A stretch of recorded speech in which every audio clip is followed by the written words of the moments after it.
Okay, so I saw this on Twitter. They said, name one Mariah Carey album you don't play about. I have at least five. It is what it is. So, first off, I gotta give the nod to Butterfly because it is her best album, in my opinion. I tolerate no slander. If you do a Mariah Carey album ranking and Butterfly is not in your top three, I won't be taking you seriously because there ain't no way that you're not putting this masterpiece there. When you have songs like Breakdown, Close My Eyes, Honey was really different for her and also really cool at the same time. I also really love 4th of July, for example.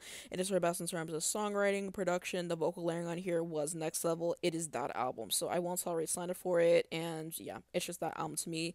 Probably my favorite album of all time, if I'm honest with you. And then the Christmas album isn't pictured here, but Merry Christmas. I'm sorry. Sometimes you just gotta kiss the ring. Best Christmas album of all time. I don't care. There's not a Christmas album that's ever gonna come close, in my opinion. It is what it is. Rainbow, you guys know I'm a Rainbow apologist. I'll continue to be that. I hope we get stuff for Rainbow 25 this year. Some people are going to switch up whenever that comes around and act like they love the album, but no. I see your receipts. I see your receipts. And I love the song from the beginning. I remember whenever I first got into Mariah and I was looking at like album rankings of hers on Reddit, I was shocked when I found out that people didn't love Rainbow like I did. You know, you have Heartbreaker featuring Jay-Z, which I think is a great collaboration. Bliss is just a vocal masterclass and shows what she can do and, you know, solidifies her as one of the best singers of all time, I fear. And Ex-Girlfriend, I feel like that song should have been a single. I love it so much. Can't Take That Away is one of my favorite Mariah songs of all time. The message is super relatable. Petals is a very painful and vulnerable piece for her on this album as well. Thank God I Found You is underrated. A lot of people go for the remix, and I understand that, but I really do like the album version too. So, yeah, there's a lot to like about this album.